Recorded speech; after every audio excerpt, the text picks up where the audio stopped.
손흥민 선수의 재계약에 대한 요 이슈가 이제 이적 시장이 시작하다 보니까 매일매일 업데이트가 되고 있어요. 아무래도 토트넘이 이적 시장을 좀 빨리 시작해야 되는 팀이거든요. 전체적인 영입이 좀 필요해서. 그러다 보니까 일단은 나갈 만한 선수들, 그리고 재계약을 해야 되는 선수들, 일단은 팀에 있는 선수들의 지금 상황을 정리를 하고 싶어 해요. 그러다 보니까 손흥민 선수의 재계약도 당연히 토트넘도 빨리 정리를 해야 되는 건데, 일단 손흥민 선수의 계약 기간은 2025년 6월 30일까지입니다. 토트넘은 손흥민과 재계약을 하고 싶어 합니다. 그런데 일단은 풋볼 트리뷰냐, 여기에서는 현재 클럽이 제안하는 재계약에 만약에 서로 동의가 안 된다면 1년 계약 옵션을 활용할 수도 있습니다. 그러니까 이제 그 손흥민 선수가 재계약을 하느냐, 혹은 1년 연장 옵션이 발동이 되느냐, 요 포인트예요. 근데 이게 여러 가지 이제 가능성이 있습니다. 뭐 지난번에도 말씀드렸지만 구단이 발동할 수 있을 것이냐, 아니면 상호 합의하에 발동이 되는 것이냐, 이거였는데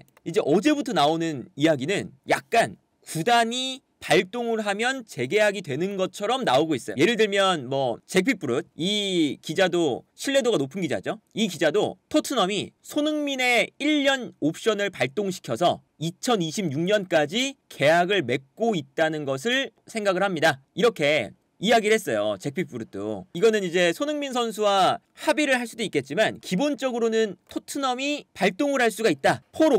이 폴 오키프 기자도 이제 어떤 얘기를 했냐면, 이제 토트넘 팬이 손흥민의 동의 없이 1년 연장 옵션을 행사할 수 있냐, 아니면 손흥민의 동의가 필요하냐 라고 물어봤더니 이 폴 오키프가 답장을 잘해주거든요. 내 생각에는 동의가 필요 없는 옵션이다. 물론 이제 이것도 이제 100%는 아니에요. 이제 계약서는 정말 토트넘과 손흥민 두 사람만 알기 때문에 100% 확신할 수는 없지만 폴 오키프도 구단이 발동할 수 있는 것으로 이해하고 있다 라고 지금 얘기가 나오고 있습니다. 일단 이 1년 연장 옵션이 뭐 여러 가지 이제 측면이 있어요. 구단이 만약에 일방적으로 발동을 하는 게 법적으로 걸리는 게 없느냐, 옳은 것이냐, 그리고 이제 1년 연장 옵션이 손흥민 선수가 지금 그대로의 연봉을 1년 바로 그냥 연장을 하는 것이냐, 여러 가지 뭐 추측이 있잖아요. 그런데 일단 이 1년 연장 옵션에도 늘상 이 선수들의 요 이적 시장이 되면 얘기가 되게 분분합니다. 이게 어떤 거냐면 1년 연장 옵션이 그대로 계약서의 그 내용을 1년 연장하는 거다. 연봉이 그냥 동결된다. 이런 것도 있고, 어느 정도의 상한선이 있다. 선수와 구단이 협의를 하는 게 이제 예를 들면 1년 연장인데 10% 이내에서 연봉을 올려주겠다. 이런 상한선이 있다. 아니면 뭐 보너스 조항이 있다. 뭐 등등등 여러 가지 이 조항이 있어요. 조항은 달기 마련이기 때문에 어떤 조항이 있는지는 아직까지 우리가 모르죠. 그런데 일단 국내에서도 이 K리그 선수들이 1년 연장 옵션에 대한 이슈가 이제 있었습니다. 한때 이제 이 1년 연장 옵션이 있는데 이 선수들을 FA 선수로 봐야 되는 거냐, 아니면 1년 연장 옵션이 있기 때문에 FA 선수로는 보지 말아야 되는 것이냐, 이적 시장이 다가오면 계약 기간이 거의 끝날 때 그때 이제 막 이야기가 있었거든요. 근데 이제 그때 나왔던 기사들을 살펴보면 이런 얘기입니다. 현재 축구계의 의견은 매우 분분하다. 그리고 핵심은 기존 계약서 내의 특약 조항이다. 아까 말씀드린 어떤 조항이 있는지는 달기 나름입니다. 그래서 무엇보다 구단이 이 옵션 행사를 주장하려면 내용이 일단 명확해야 된다. 그리고 연장 옵션을 발용할 때 연봉의 인상 그리고 수당에 대한 구체적인 문구가 삽입돼야 된다. 왜 그러냐면 그냥 단순하게 협의에 따른다 라고 하면 논란의 여지가 크기 때문이다. 그래서 국제축구계의 전반적인 기류는 선수의 권리에 무게가 실립니다. 그래서 사례가 어떤 게 있냐면 국제축구연맹에서 분쟁조정위원회는 이 분쟁조정위원회까지 갔다는 건, 이 사례가 있다는 건 이미 1년 연장 옵션에 대한 선수와 구단의 분쟁이 있었다는 거예요. 구단은 1년 연장 그냥 우리 옵션이니까 해. 선수는 이거는 좀 부당해. 강제적으로 하는 게 아니라 뭔가 이제 옵션이나 이런 걸 협상을 해야지. 뭐 이런 분쟁이 있었다는 거죠. 근데 그 분쟁위원회에서는 어떤 얘기를 했냐면 이 옵션 계약이 선수의 권리를 조금 더 따진다고 했잖아요. 그래서 선수에게 명확한 이익이 있어야 된다. 그리고 구단에 일방적으로 유리한 옵션이거나 선수 권리를 제한하면 노동법에 위배된다. 그래서 일단 그 보시면 이게 명확하죠. 선수에게 명확한 이익이 명시돼서 선수가 이를 확실하게 인지할 수 있어야 된다. 뭐 이런 이제 판례가 일단 있대요. 그러니까 이거는 뭐냐면 구단과 선수가 계약할 때 구단이 이 선수에게 어느 정도 뭔가 압력을 행사할 수도 있는 거잖아요. 계약할 팀이 없는 선수에게 선수에게 약간 이제 연봉을 너무 낮게 하면서 이제 플러스 뭐 몇 이렇게 해서 강제적으로 할 수도 있으니까 선수의 권리를 조금 이제 더 무게를 좀 두면서 국제축구연맹의 분쟁조정위원회는 피파의 분쟁조정위원회는 선수에게 이 옵션 자체가 이득이 돼야 된다. 그래서 아마 이 손흥민 선수의 계약에도 당연히 손흥민 선수도 이 계약에 동의를 한 거니까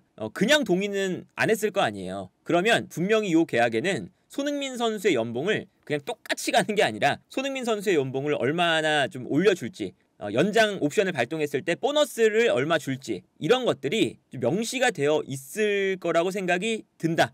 그리고 이제 뭐 토트넘 정도의 팀이라면 아마 이런 뭐 분쟁조정위원회에 갔을 때 뭐 잘못된 계약이 되지 않도록 여러 가지 각도로 아마 판단을 했을 거기 때문에 뭐 손흥민 선수를 부당하게 대우한다거나 진짜 뭐 그냥 똑같은 연봉으로 그냥 동결시킨다 요 정도까지는 아닐 것 같다. 그래서 일단 뭐 손흥민 선수가 계약 연장을 할 때 이 1년 연장 옵션이 발동이 된다면 손흥민 선수가 뭐 얼마나 연봉이 오를지 아니면 뭐 이제 보너스를 어떻게 받을지 뭐 이런 것들은 아직 아무도 모릅니다. 이 손흥민 선수가 기본적으로 재계약 협상을 좀 할 거고 그럼 거기서 이제 1년 연장 옵션이냐 아니면 재계약이냐 뭐 이런 것도 좀 결정되지 않을까 뭐 그런 생각이 들고 일단은 그리고 이제 손흥민 선수 같은 그 상황에 됐을 때 최근에 그 레반도프스키의 사례도 있죠. 레반도프스키는 뭐 약간 달랐지만 레반도프스키는 재계약을 계속 안 했습니다. 레반도프스키가 바르셀로나로 이적할 때 손흥민 선수보다 나이가 많았죠. 물론 레반도프스키는 고점이 계속 유지가 됐기 때문에 그럴 수가 있었던 건데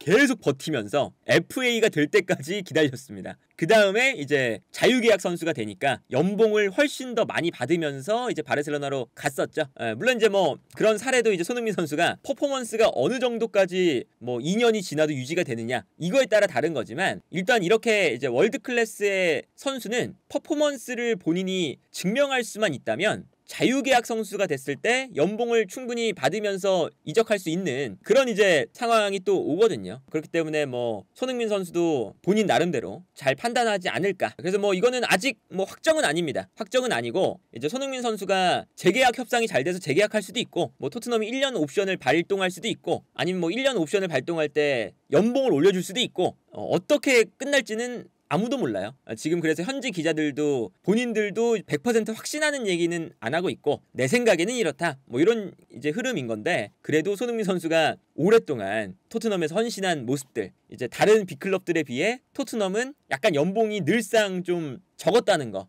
이런 것들을 좀 감안해서 우리 입장에서는 보기 좋은 그림은 손흥민 선수의 연봉을 좀 올려주는 거겠죠. 그리고 이게 이제 아마 손흥민 선수를 어떻게 대우를 하느냐에 따라서 뭔가 이 토트넘도 다른 선수들이 토트넘에 얼마나 충성할지 이런 분위기도 영향이 있을 수는 있어요. 최근 들어서 이제 보면 이제 손흥민 선수만큼 오랫동안 이제 구단에 있으면서 최고의 에이스로 활약했던 선수가 원래는 케인이 있었지만 케인이 나갔죠. 그렇기 때문에 뭐 요리스도 나갔고 그래서 손흥민밖에 없어요. 손흥민 선수가 이 에이스의 역할을 하면서 팀이 어려울 때부터 팀이 뭐 챔피언스리그 결승전에 올라갈 때까지 그리고 지금 다시 약간 뭐 4위 싸움, 5위 싸움 콘테 감독 시절에는 8위까지 내려가고 뭐 이런 이제 다사다난한 이 토트넘의 역사를 거치면서 계속 이제 남아있는 선수가 결국 손흥민 선수잖아요. 그래서 손흥민 선수를 어떻게 대우하느냐 이거에 따라서 이제 다른 선수들도 이제 보고 예를 들면 뭐 팀의 어린 선수가 손흥민 선수가 어떻게 되는지를 보고 이제 그 선수가 토트넘의 에이스가 됐을 때 토트넘에 남느냐 아니면 떠나느냐 이걸 또 결정할 수 있는 그런 계기가 될 수가 있는 거니까 토트넘 입장에서도 전체적으로 이제 팀을 운영하는데 손흥민 선수에 대한 대우를 아마 고민을 많이 할 것 같다. 그리고 일단 웬만해서는 토트넘이 1년 연장 옵션이든 뭐 재계약이든 손흥민 선수한테는 어쨌든 대우를 해주지 않을까. 아무리 랩이라도 돈을 좀 아끼고 싶어 하더라도 어쨌든 손흥민 선수한테는 좀 대우를 해주지 않을까 싶은데 혹시나 이제 또 우리의 기대치보다 손흥민 선수가 대우를 못 받는 그런 계약이 될 수도 있는 거니까 토트넘이 그런 제안을 할 수도 있는 거니까 그건 좀 지켜봐야 되지만 일단은 손흥민 선수가 다 이거는 어쨌든 선택하는 거다.